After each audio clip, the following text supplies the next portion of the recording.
Top 36 short answer question आपको देने जा रहे हैं। 2-2 नंबर का ये प्रश्न होगा। तो आइए फटाफट यहाँ पे करते हैं। ठीक है, क्रिस्टल किसे कहते हैं, पहला क्वेश्चन है क्रिस्टल किसे कहते हैं। सभी को लिंक शेयर कर दें। वैसा ठोस पदार्थ जिसका कोई निश्चित ज्यामितीय आकृति हो तथा जिसे बराबर बराबर भागों में बांटा जा सके उसे हम क्रिस्टल कहते हैं। इतना ही लिखना है, इससे ज्यादा आपको नहीं लिखना है। ठीक है, जो यहाँ पे दिखाया जा रहा है इतना ही लिखना है। ठीक है, अब देखिए यहाँ पे इंग्लिश में इसी को क्या बोला गया है, इंग्लिश में ध्यान से देखिए। इंग्लिश में व्हाट इज क्रिस्टल, तो व्हाट इज क्रिस्टल है a solid material that has certain geometric shape and can be divided into equal part is called crystal. बस इतना लिख देना है आपको। ठीक है, चलिए अगला सवाल क्वेश्चन नंबर 2। क्वेश्चन नंबर 2 है ब्रेबिस जालकों की संख्या कितनी होती है। ठीक है, सारे के सारे टॉप 36 क्वेश्चन है। ठीक है, टॉप 36 है और ये क्वेश्चन एग्जाम में आपको पूछे जाएंगे। अब तो पेपर भी क्लियर हो गया है कि आपका केमिस्ट्री का पेपर कब है, 3 फरवरी को है ना।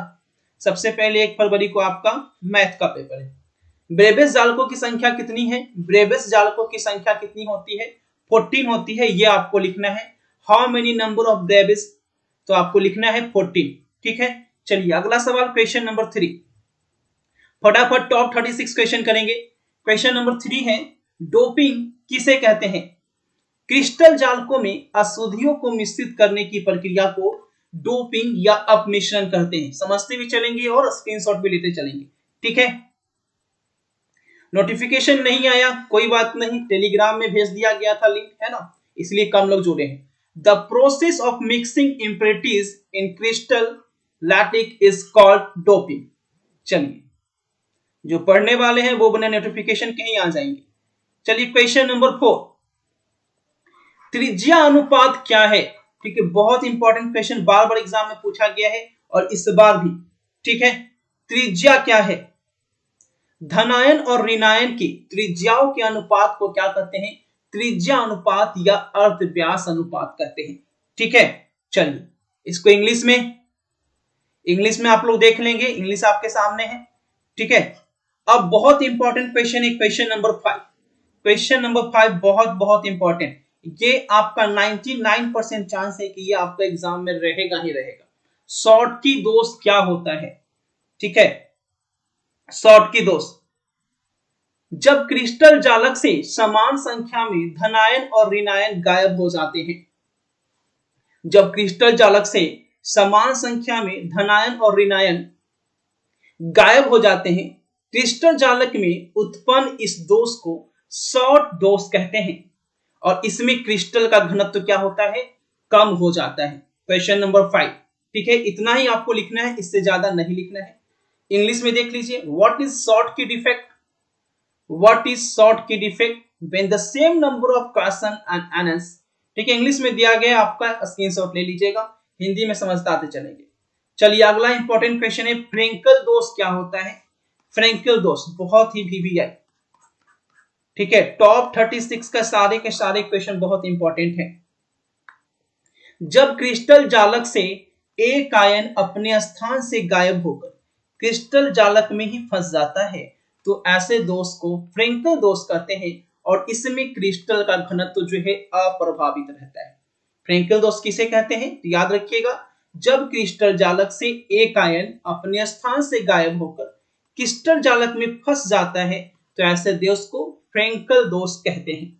चलिए अगला सवाल है क्वेश्चन नंबर 7। क्वेश्चन नंबर 7 है CaCl बनावट की संक्षिप्त विवरण दे। बहुत बहुत इंपॉर्टेंट क्वेश्चन। ठीक है, आज एग्जाम का डेट आया तो आज पढ़ने वाले को लगता है सदमा लग गया है। ठीक है, सीजियम क्लोराइड में क्लोराइड आयन कोने पर होता है तथा सीजियम आयन कहां होता है, केंद्र पे होता है। यही आपको लिख देना है। Give a brief description of the CaCl दिए जाए तो यही आपको लिख देना है, इससे ज्यादा नहीं लिखना है। 2 नंबर का क्वेश्चन है तो इससे ज्यादा बिल्कुल नहीं लिखना है। ठीक है, चलिए क्वेश्चन नंबर 8 बहुत इंपॉर्टेंट। ठीक है, बिल्कुल याद कर लीजिए। क्रिस्टल दोष क्या है, क्रिस्टल जालक में से किसी कण के गायब हो जाने या उसके क्रिस्टल के अंतरालीय स्थान में चले जाने से क्रिस्टल में अपूर्णता या दोष उत्पन्न हो जाता है और इसे ही क्या कहते हैं, तो क्रिस्टल दोष कहते हैं। इसे हम लोग क्या कहते हैं, क्रिस्टल दोष कहते हैं। चलिए बहुत अच्छे।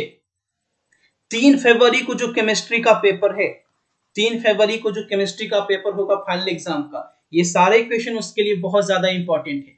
ठीक है, ये आपका पार्ट 2 है, पार्ट 1 दिया गया था 2 दिन पहले, तो वो वाला भी देख लीजिएगा। ठीक है, इंग्लिश में दिया गया है, इंग्लिश में आप लोग देख लेंगे। क्वेश्चन नंबर 9, क्वेश्चन नंबर 9 आपकी स्क्रीन पे है। बिंदु दोष क्या है? सारे के सारे इंपॉर्टेंट हैं, सारे के सारे एक क्वेश्चन इंपॉर्टेंट है यहाँ पे।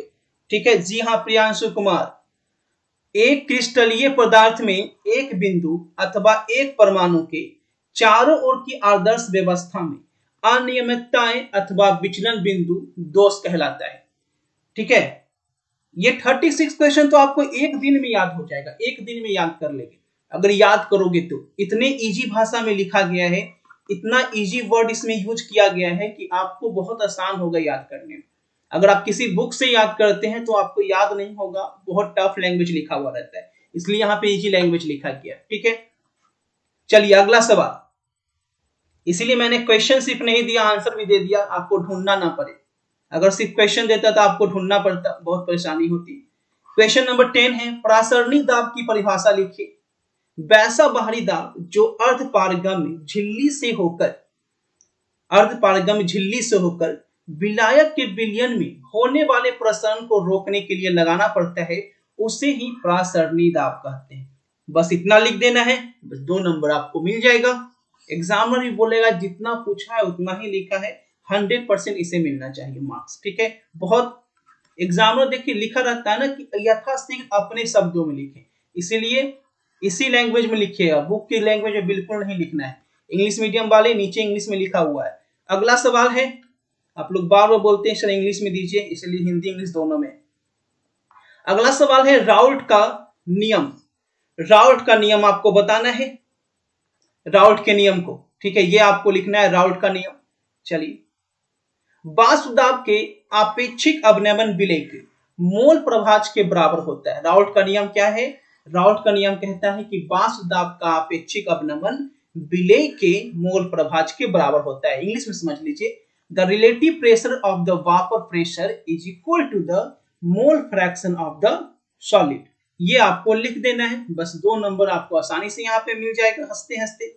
ठीक है, चलिए एग्जाम नजदीक आ गया है। 3 फरवरी को केमिस्ट्री का पेपर है आपका, 1 फरवरी को मैथ का पेपर है, तो ना। चलिए, हेनरी का नियम बताइए। किसी द्रव में किसी गैस का विलेयता गैस के दाब के सीधा समानुपाती होता है, यही हेनरी का नियम है। ठीक है,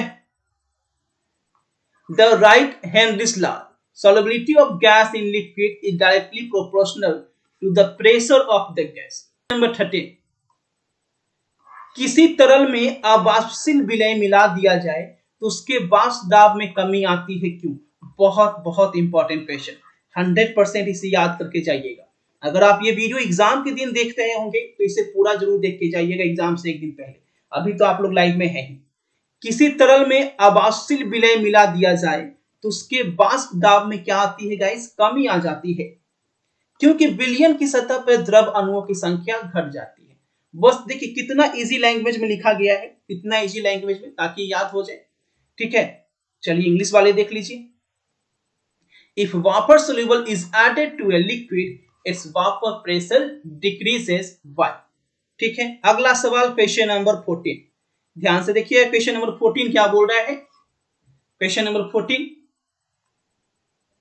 चलिए क्वेश्चन नंबर 14 बोल रहा है, अनुसंख्य गुणधर्म क्या है? विलयन का अनुसंख्य गुणधर्म वह है जो विलयन में उपस्थित विलय के कणों की संख्या पर निर्भर करता है। विलयन का अनुसंख्य गुणधर्म क्या है? तो जो विलयन में उपस्थित विलय के कणों की संख्या पे निर्भर करता है, ना कि विलय की प्रकृति पे निर्भर करता है। ठीक है ना, इसको आप लोग लिख देना एग्जाम में। इंग्लिश वाले इंग्लिश में भी लिखा हुआ है, तो इंग्लिश वाले इंग्लिश में लिख देंगे। ठीक है, चलिए अगला सवाल है क्वेश्चन नंबर 15, समुद्र जल को लवणहीन किस विधि से किया जाता है? समुद्री जल को लवणहीन किस विधि से किया जाता है? ये बहुत इंपॉर्टेंट क्वेश्चन है, एग्जाम में बार बार पूछा गया है और 3 फरवरी को भी आपका पूछा जाएगा। देखो समुद्री जल को क्या बोल रहा है? लवणहीन। लवणहीन का मतलब क्या? सी वाटर, ठीक है, साल्टलेस वाटर, ठीक है। उल्टा प्रसरण दाब द्वारा समुद्री जल को लवणहीन किया जाता है, क्योंकि आपको पता है कि समुद्र का जो जल होता है वो क्या होता है? टेस्ट में नमकीन होता है। तो वो समुद्री जल को क्या करता है? इसको बोलते हैं रिवर्स ऑस्मोसिस। रिवर्स ऑस्मोसिस की एक प्रक्रिया होती है जिसके द्वारा ये पानी में से नमक को हटा दिया जाता है और उसके बाद फिर मिनरल वाटर बनाकर मार्केट में बेचा जाता है। जो हम लोग किनले का खरीदते हैं, है ना, बिस्लेरी का खरीदते हैं, ठीक है, वो सब कहाँ से पानी आता है? ये आपका समुद्री जल का ही होता है। देखते होंगे ऐड आता होगा माउंटेन। चलिए अगला सवाल है क्वेश्चन नंबर 16। हिंदी इंग्लिश दोनों याद रखिएगा। क्वेश्चन नंबर 16 है, क्वथनांक के उन्नयन से आप क्या समझते हैं? बहुत इंपॉर्टेंट क्वेश्चन। क्वथनांक के उन्नयन से क्या समझते हैं? ठीक है, इंग्लिश देख लीजिए। What do you understand by upgrading elevation of boiling point? Upgrading elevation of boiling point, ठीक है। जी हाँ, रिवर्स ऑस्मोसिस, जो भी सही आंसर कर रहे हैं। शुद्ध विलायक में विलय मिला देने से विलयन के क्वथनांक में वृद्धि हो जाती है। अगर शुद्ध विलायक में अगर आप विलय मिला दिया जाए, विलायक में क्या मिलाएगा? विलय ही मिलाएगा ना। जो चीज घुलने वाला चीज है उसमें वही चीज मिलाएंगे जो घुल सके, उसी को विलय कहते हैं। मिला देने पर उसके क्वथनांक जो होगा वो क्या करेगा? इंक्रीज कर जाएगा। ये क्वथनांक जो इंक्रीज होता है उसी को बोलते हैं क्वथनांक का उन्नयन बोलते हैं, यानी क्वथनांक उसका क्या कर जाता है? हाई हो जाता है। अथवा विलयन के क्वथनांक और शुद्ध विलायक के क्वथनांक के अंतर को भी क्वथनांक उन्नयन कहते हैं, ठीक है। पहले क्वथनांक कुछ था, अब शुद्ध विलायक का क्वथनांक क्या हो गया? हाई हो गया। दोनों को घटा देंगे तो जो आएगा उसी को बोलेंगे, डिफरेंस को क्वथनांक का उन्नयन बोलेंगे। क्लियर? इंग्लिश में देख लीजिए, ठीक है ना। सॉल्वेंट में आपको क्या करना है? सॉलिड को मिलाना है और दोनों का डिफरेंस जो है वो क्या कहलाएगा? Boiling point elevation. क्लियर? चलिए क्वेश्चन नंबर 17, उल्टा प्रसरण क्या है? उल्टा प्रसरण क्या है? वह प्रक्रिया जिसमें विलयन का विलायक अर्धपारगम्य झिल्ली को पार करके विलायक में प्रवेश करने लगता है, उससे उल्टा प्रसरण कहते हैं। और ये बहुत इंपॉर्टेंट क्वेश्चन है, एग्जाम में एक बार नहीं ये 5 बार पूछा गया है, ठीक है। 5 बार लगातार ये एग्जाम में पूछा गया है। उल्टा प्रसरण क्या है? What is reverse osmosis? कभी समुद्री जल को लेकर पूछ देता है घुमा के कि समुद्री जल को कैसे हम लवणहीन बनाते हैं, या डायरेक्ट पूछ देता है कि रिवर्स ऑस्मोसिस क्या है। तो डायरेक्ट पूछ देगा तो लिख देंगे वह प्रक्रिया जिसमें विलयन का विलायक अर्धपारगम्य झिल्ली को पार करके विलायक में प्रवेश करने लगता है, उसे उल्टा प्रसरण कहते हैं, रिवर्स ऑस्मोसिस कहते हैं, जिसके द्वारा समुद्री जल को क्या किया जाता है? लवणहीन किया जाता है। Clear? The process in which, English में लिखा हुआ है, स्क्रीनशॉट ले लेंगे। अगला क्वेश्चन है क्वेश्चन नंबर 18, आदर्श विलयन क्या है? बहुत इंपॉर्टेंट क्वेश्चन, एक एक क्वेश्चन इंपॉर्टेंट है, एक भी क्वेश्चन मिस नहीं करना। ओनली 36 क्वेश्चन है और 36 के 36 वेरी वेरी इंपॉर्टेंट है, इस चीज का ध्यान रखिएगा, ठीक है। शेयर करो सभी वीडियो को ताकि सभी दोस्तों तक 3 फरवरी का जिनका एग्जाम है, 3 फरवरी का जो लोग भी एग्जाम देंगे उन सभी तक ये वीडियो पहुंचनी चाहिए, ठीक है। क्योंकि कोई भी बच्चा एग्जाम में अच्छा मार्क्स लाएगा और ये वीडियो देख कर जाएगा तो शेयर करने वालों को दुआ जरूर देगा कि हाँ भाई क्या चीज भेजे थे एग्जाम में जाकर गर्दा उड़ा दिए। वैसा विलयन जो रॉवेल के नियमों को पालन करता है उसे आदर्श विलयन कहते हैं। रॉवेल का नियम क्या है भाई? तो ये इसका जो पालन करता है उसी को हम लोग क्या कहते हैं? आदर्श विलयन कहते हैं। क्लियर? चलिए इंग्लिश में देख लीजिए, what is an ideal solution? जितने भी आपके फ्रेंड है, व्हाट्सएप पे फ्रेंड जुड़े हुए होंगे, सभी फ्रेंड को शेयर जरूर किया कीजिए, वीडियो को लाइक कीजिए या ना कीजिए, शेयर जरूर कीजिए अपने दोस्तों के साथ, क्योंकि अब एग्जाम टाइम आ गया है, सभी टेंशन में होंगे, टेंशन मत करना, आप लोगों का काम है। अगला सवाल है क्वेश्चन नंबर 19, जो तैयारी में अभी तक कुछ भी नहीं पढ़े हैं, तो जो आपका टॉप क्वेश्चन का सीरीज चल रहा है ऑब्जेक्टिव या सब्जेक्टिव हो, कम से कम उतना पढ़ के एग्जाम में जरूर जाए। अगर आप अभी तक कुछ नहीं पढ़े हैं तो उतना पढ़ के जरूर जाए, ठीक है। वैसे बिलियन जो रॉवेल के नियमों को पालन नहीं करता है उसे अनादर्श बिलियन कहते हैं। वैसा बिलियन जो रॉवेल के नियमों को पालन नहीं करता है उसे क्या कहते हैं? अनादर्श। और जो पालन करता है उसको क्या कहते हैं? आदर्श कहते हैं। अभी बता दिए, एग्जाम में कुछ भी पूछ सकता है, कभी पूछ सकता है आदर्श बिलियन क्या है। तो आदर्श बिलियन क्या है तो क्या बताएं? जो रॉवेल का नियम का पालन करेगा, जो रॉवेल का नियम का पालन करेगा वो आदर्श बिलियन कहलाएगा, और जो पालन नहीं करेगा उसे क्या कहेंगे? अनादर्श बिलियन कहेंगे। क्लियर? ठीक है। चलिए, इंग्लिश में भी लिखा हुआ है, इंग्लिश वाले भैया। अगला सवाल है क्वेश्चन नंबर 20। फैराडे के विद्युत अपघटन के नियम को लिखो। ये 100% एग्जाम में पूछा जाने वाला प्रश्न है। क्वेश्चन नंबर 20, फैराडे के विद्युत अपघटन के नियम को लिखो। 100% एग्जाम में ये पूछा जाने वाला प्रश्न है। इसको एकदम रट्टा मार के जाइएगा, ठीक है ना। रट्टा तो जितना बता रहे हैं उतना का उतना मार लीजिएगा, ठीक है। मैं फिर से बोल रहा हूं, अभी इस वीडियो को देख कर याद कर लीजिए, और एग्जाम के एक दिन पहले यानी रात में जितना भी वीडियो है रात में रिवाइज कर लेना। चाहे कि आपको 4 घंटा लगे, 5 घंटा, लेकिन रिवाइज करके ही जाना। फैराडे ने विद्युत अपघटन के संबंध में 2 नियम दिए। प्रथम नियम, किसी भी इलेक्ट्रोड पर पदार्थ का एकत्रित अथवा मुक्त भार प्रवाहित किए जा रहे हैं आवेश के समानुपाती होता है। प्रथम नियम यह बोलता है कि जब आप किसी इलेक्ट्रोड पे पदार्थ का एकत्रित अथवा मुक्त भार प्रवाहित किया जाएगा तो वो किसके समानुपाती होगा? वो आवेश के समानुपाती यानी प्रोपोर्शनल होगा। इंग्लिश में नीचे है, ठीक है। सेकेंड लॉ कहता है, इंग्लिश में नीचे है, ठीक है ना, जब श्रेणी में जुड़े विभिन्न वैद्युत अपघट्यों में समान वैद्युत की मात्रा प्रवाहित की जाती है तो विभिन्न इलेक्ट्रोडों पर एकत्रित पदार्थों का भार तुलांकी भारों के समानुपाती होता है। ध्यान से देखिएगा, सेकेंड नियम क्या बोला कि विभिन्न इलेक्ट्रोडों पर एकत्रित पदार्थों का जो भार होता है वो भैया तुल्यांकी भार के समानुपाती होता है। और पहला नियम क्या बोल रहा है कि जो मुक्त भार होता है वो आवेश के समानुपाती होता है। 2 नियम है फ्राइडे का, वो आपको लिख देना है। तो इंग्लिश में भी है, यहाँ पे फर्स्ट रूल आपके सामने है और सेकेंड रूल नीचे है, स्क्रीनशॉट ले लीजिएगा। चलिए अगला सवाल है क्वेश्चन नंबर 21। सेल स्थिरांक किसे कहते हैं? सेल स्थिरांक क्या होता है? बहुत इंपॉर्टेंट। जी हाँ, भाभी जी हैं कोमल राज भारती, सभी के सभी भाभी जी हैं, क्योंकि वीवीआई है। वीवीआई का मतलब ही बताए थे, इंडिया की भाभी है ना, भाभी ऑफ इंडिया। चलिए, सेल स्थिरांक किसे कहते हैं? इलेक्ट्रोडों के बीच की दूरी और उनके अनुप्रस्थ काट के क्षेत्रफल को अनुपात को सेल स्थिरांक कहते हैं। बहुत इजी क्वेश्चन है, सीधी भाषा में लिख देना है और 2 नंबर एग्जामिनर से छीन लेना है, ठीक है ना। याद करते हैं बट याद नहीं रहता है, कैसे कीजिए? याद नहीं रहता है तो रिपीट कीजिए। रिपीट का मतलब क्या होता है? आज याद किए, ठीक है, 2 दिन बाद फिर से उसे देख लीजिए। अगर एक दिन याद करके छोड़ दीजिएगा ना तो केमिस्ट्री ऐसा चीज है कि वो बिल्कुल याद नहीं रहेगा। ये हिंदी का स्टोरी तो है नहीं कि याद रहेगा, इस चीज को याद रखिएगा।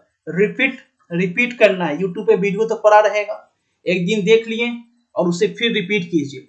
जहां भी बैठे हैं, सोए हुए हैं, एक बार वीडियो निकालिए, चलिए सोए हुए हैं, एक बार सर का वीडियो देख लेते हैं। इस तरीके से हेडफोन लगा के पढ़िए, बिल्कुल याद होगा, ठीक है। इलेक्ट्रोडों के बीच की दूरी और उनके अनुप्रस्थ काट के क्षेत्रफल के अनुपात को सेल स्थिरांक कहते हैं। क्योंकि भैया आप तो याद तो करना होगा, चाहे आप रट के याद कीजिए या गोली खा के याद कीजिए, है ना। कॉपी में लिख कर करो, वो भी अच्छा तरीका है, कॉपी में भी लिख के कर सकते हैं। इसको बार बार लिखिए, प्रैक्टिस कीजिए, है ना। What is cell constant? Hindi में दिया, इंग्लिश में है, इंग्लिश देख लीजिएगा।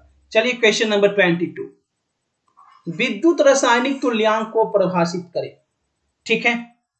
किसी वैद्युत अपघट्य में 1 एम्पियर की धारा 1 सेकेंड तक प्रवाहित करने पर पदार्थ एकत्रित भार को विद्युत रासायनिक तुल्यांक कहते हैं।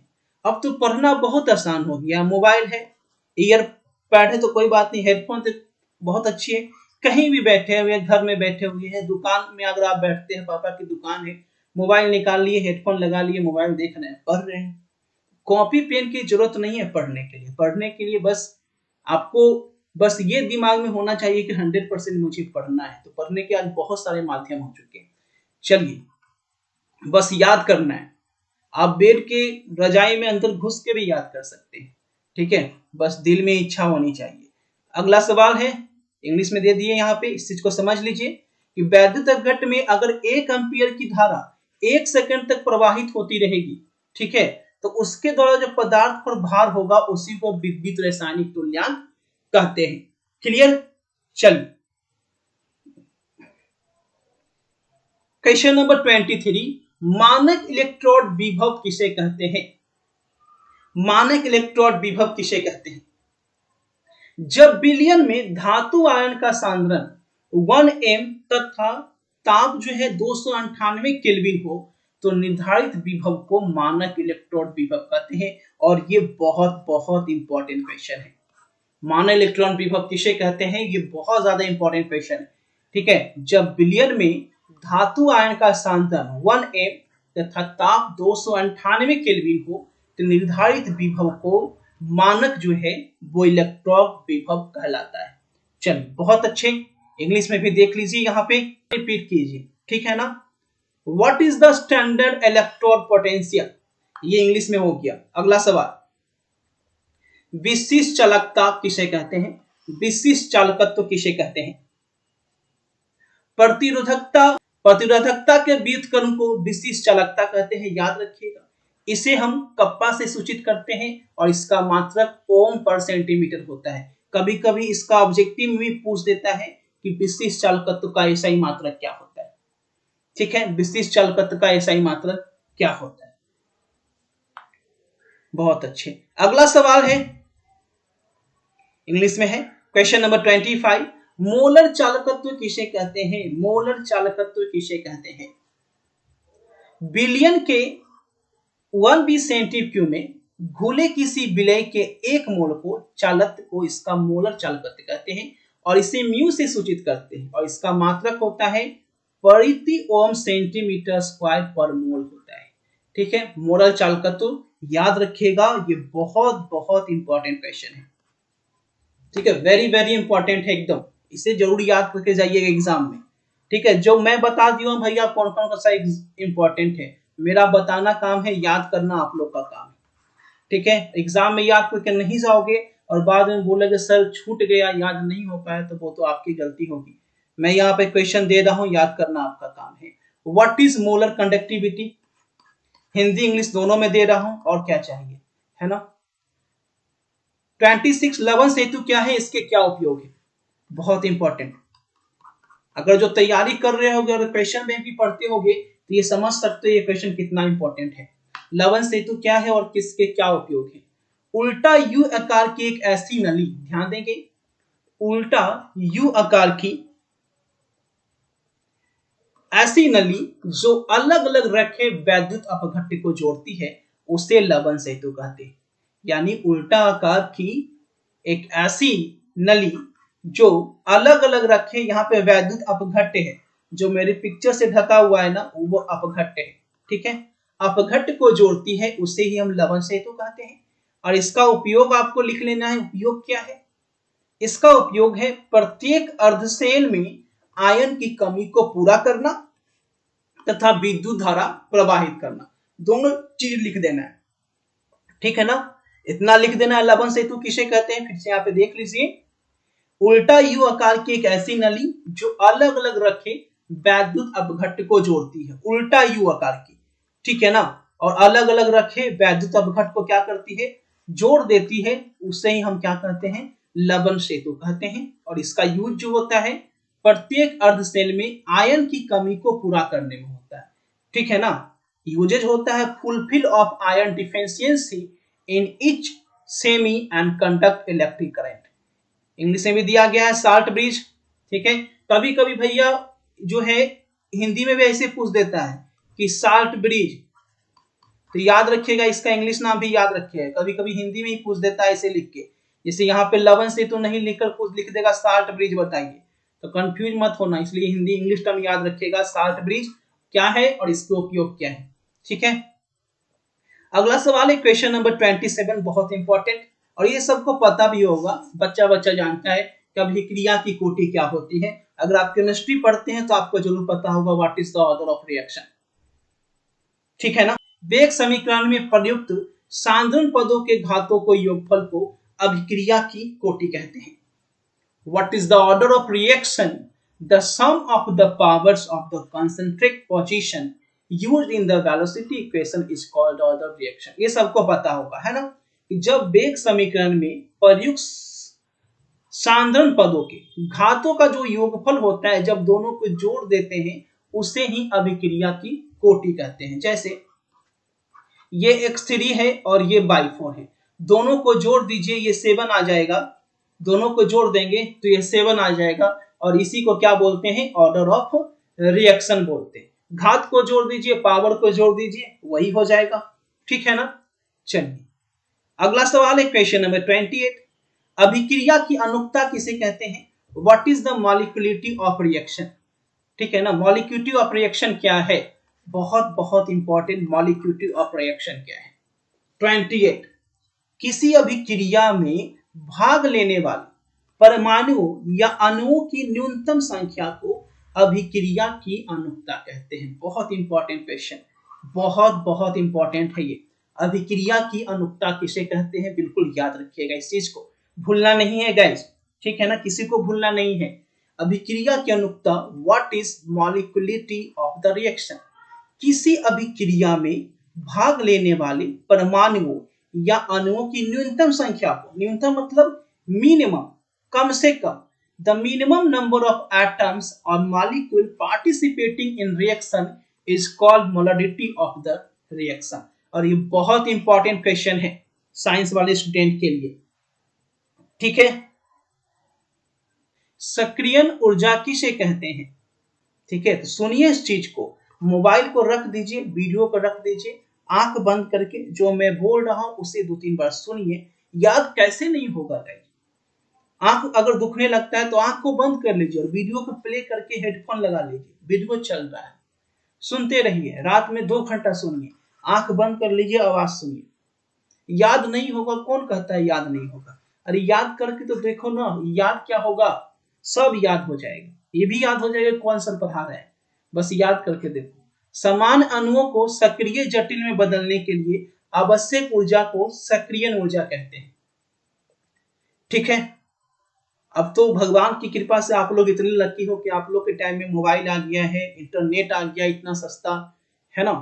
हम लोग के टाइम में तो इंटरनेट तो था, लेकिन ये 4G और 5G ये सब मोबाइल नहीं था कि जिससे हम लोग मतलब कि वीडियो देख के पढ़ाई कर सकते थे।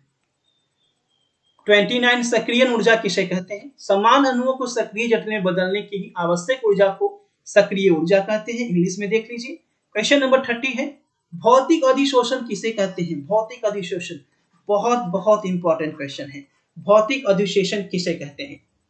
व्हाट इज फिजिकल एब्सॉर्प्शन, ठीक है। क्वेश्चन नंबर 30 देखो यहाँ पे पढ़ा रहे हैं और आप लोग कमेंट कर रहे हो पीडीएफ दीजिए, पीडीएफ दीजिए। फोकस कहाँ है आपको? कमेंट करने पे। तो भैया फोकस रखो पढ़ाई पे, तभी याद होगा, ठीक है ना। एग्जाम में नहीं लिख देना कि पीडीएफ दीजिए।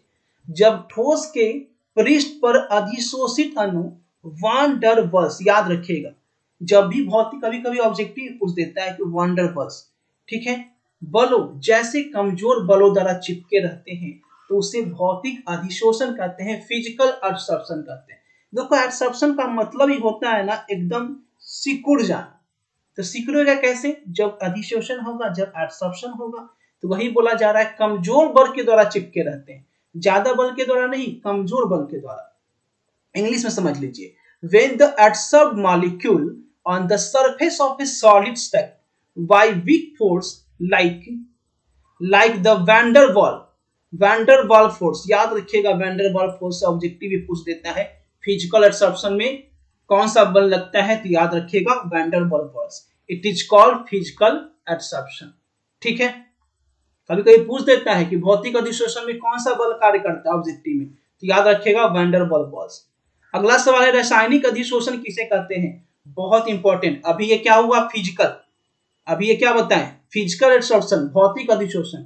और कभी कभी ये भी पूछ देता है कि रासायनिक अधिशोषण बताइए, केमिकल एब्सॉर्प्शन क्या होता है, ठीक है ना। केमिकल एब्सॉर्प्शन क्या होता है, तो देखिए यहाँ पे जब ठोस के पृष्ठ पर अधिशोषित अणु रासायनिक बॉन्ड जैसे मजबूत बलों द्वारा जुड़े रहते हैं तो रासायनिक अधिशोषण कहते हैं। ध्यान देंगे, रासायनिक अधिशोषण में मजबूत बल होता है, ठीक है, ये मजबूत बल के द्वारा जुड़े होते हैं। लेकिन जो फिजिकल एब्सॉर्प्शन होता है, ये जो फिजिकल एब्सॉर्प्शन कहाँ गया, फिजिकल एब्सॉर्प्शन जो होता है उसमें कमजोर बलों के द्वारा जुड़े होते हैं।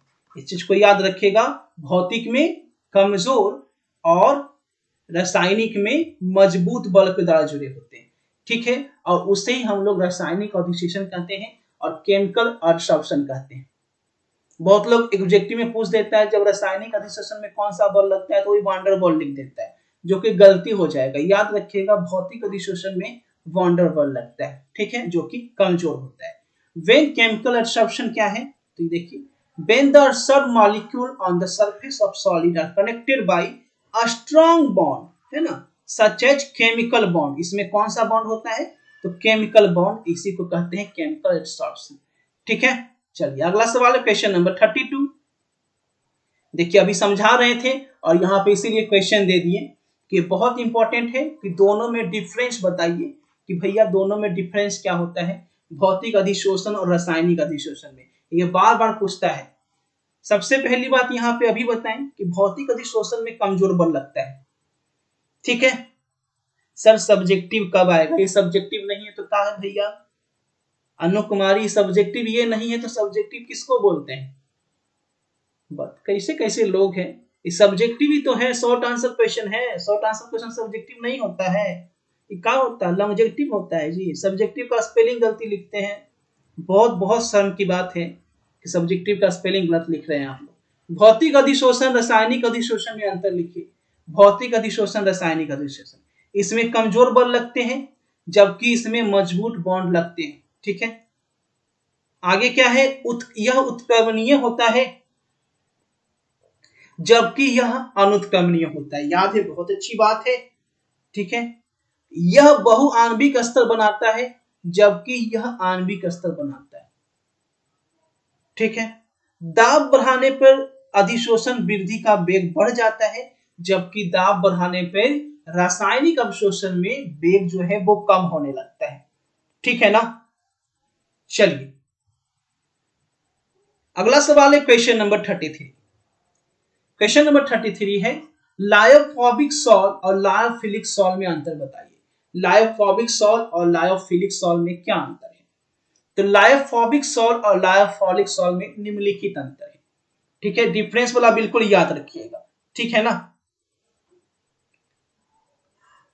लायोफोबिक सॉल, लॉन्ग आंसर बोलिए, लॉन्ग आंसर बिल्कुल देंगे। अभी शॉर्ट आंसर दे रहे हैं लघु उत्तरीय, तो लॉन्ग आंसर भी देंगे, टेंशन क्यों लेते हो, सब देंगे। ऑब्जेक्टिव दिए, शॉर्ट आंसर दिए, लॉन्ग आंसर भी देंगे, बिल्कुल देंगे भैया।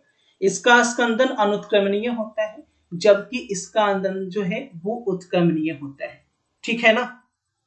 आगे देखिए, ये अल्ट्रा माइक्रोस्कोपिक द्वारा आसानी से देखे जाते हैं जबकि लायोफिलिक सेल जो है वो अल्ट्रा माइक्रोस्कोपिक द्वारा आसानी से नहीं देखे जा सकते हैं। क्लियर। आगे बोला गया है इसकी सायनता प्राय प्राचीक माध्यम के बराबर होती है। आप लोग जो होशियार है वो स्क्रीनशॉट भी ले सकता है, जितना पीडीएफ बोल रहा है, जो होशियार है वो स्क्रीनशॉट ले सकते हैं, जबकि इसकी सायनता परीक्षण माध्यम से बहुत अधिक होते हैं। ये टिंडल प्रभाव दिखाते हैं जबकि ये टिंडल प्रभाव नहीं दिखाते हैं। ये अस्थाई होते हैं और ये स्वतः अस्थाई होते हैं, ये आपका डिफरेंस है। चलिए अब देखिए क्वेश्चन नंबर 34 है टिंडल प्रभाव क्या है, बहुत बहुत इंपॉर्टेंट, ठीक है। टिंडल प्रभाव क्या है, ठीक है, ये क्वेश्चन बिल्कुल याद करके जाना, बहुत बड़ा एग्जाम में पूछा है व्हाट इज टिंडल इफेक्ट, टिंडल प्रभाव क्या है, ठीक है ना, ये क्वेश्चन कोई छोड़ेगा नहीं। जब किसी प्रकाश पुंज को कोलाइडी विलयन से होकर गुजारते हैं तो उसे कोलाइडी विलयन के कण प्रकाश का प्रकीर्णन करते हैं और इसी घटना को टिंडल प्रभाव कहते हैं। ध्यान से देखिए, जब किसी प्रकाश पुंज को आप कोलाइडी विलयन से होकर गुजारिएगा तो क्या होगा, कोलाइडी विलयन के कण प्रकाश का प्रकीर्णन करते हैं। प्रकीर्णन समझाए थे, प्रकाश का प्रकीर्णन क्या होता है पढ़ाए हुए है ना, तो इस घटना को क्या कहते हैं, टिंडल प्रभाव कहते हैं। इतना लिख देना है आपको। What is Tyndall effect? When a light beam passes through colloidal solution, the particle of colloidal solution, a scatter light. प्रकीर्णन में क्या होता है? लाइट छितराने लगता है। लाइट क्या होता है? छितराने लगता है। और इसी फेनोमेना को क्या बोलते हैं? टिंडल इफेक्ट कहते हैं। चलिए क्वेश्चन नंबर 35 है, ब्राउनी गति क्या है?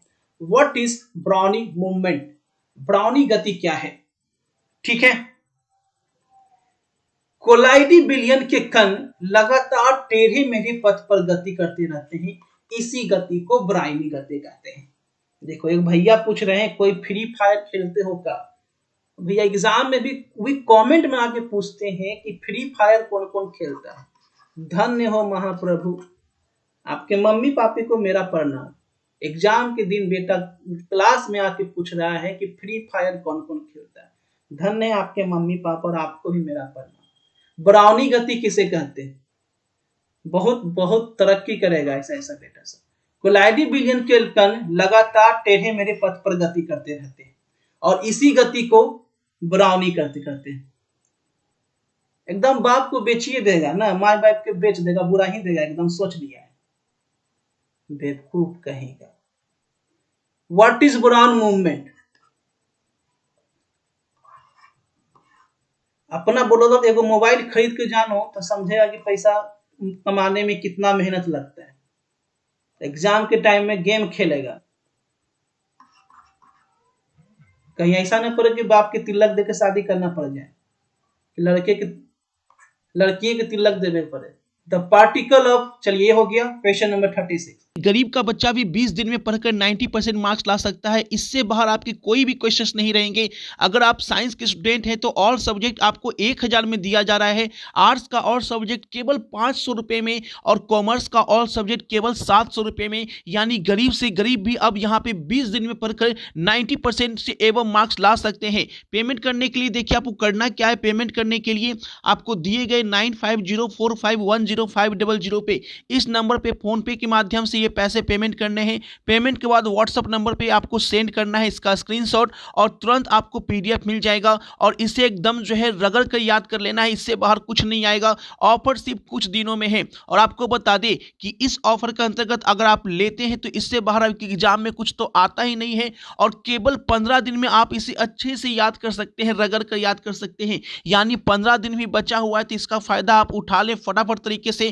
क्योंकि एग्जाम है, ये आपके कैरियर का सवाल है और आपका यहाँ पे अगर सारे क्वेश्चन आप लगा लेते हैं तो 90% मार्क्स जो है आसानी से आ जाएगा। हर बच्चा यहाँ पे ला सकता है। अगर वो कुछ भी नहीं पढ़ा है, कोई भी टेंशन में है, तो आप इस कोर्स को ले सकते हैं। सीधे आपके मोबाइल में जाएगा और आपको एक एक क्वेश्चन देख लेना है और इससे बाहर आपका कुछ नहीं आएगा। बहुत बड़ा मौका है। ये मौका सिर्फ कुछ दिन के लिए निकाला गया है ताकि हर गरीब बच्चे भी इसका फायदा उठा सकें। आर्ट्स वाले का 500 है और कॉमर्स वाले का 700 और साइंस वाले का ऑल सब्जेक्ट यहाँ पे 1000 में दिया जा रहा है। तो बहुत जबरदस्त मौका है, बिल्कुल फायदा उठाएं और फाइनल परीक्षा में जाके एकदम धमाल मचा दें। फटाफट शेयर करें वीडियो। एंजाइम क्या है? एंजाइम क्या है? एंजाइम प्रोटीन के जटिल अणु है जो जीवित कोशिकाओं में होने वाले जैव रासायनिक अभिक्रियाओं के लिए उत्प्रेरक का कार्य करते हैं। ठीक है, एंजाइम क्या है? एंजाइम प्रोटीन के जटिल अणु है जो जीवित कोशिकाओं में होने वाले जैव रासायनिक अभिक्रियाओं के लिए उत्प्रेरक का कार्य करते हैं। उत्प्रेरक का मतलब क्या होता है? कैटलिस्ट बताए थे। उत्प्रेरक जो है अभिक्रिया को घटा भी सकता है और बढ़ा भी सकता है। ऑब्जेक्टिव क्लास में बताए थे कि कैटलिस्ट जो है वो अभिक्रिया को बढ़ा भी सकता है और घटा भी सकता है ना। What is enzyme? Enzyme are complex molecule proteins that act as catalyst for biochemical reaction that occur in living cell। ठीक है,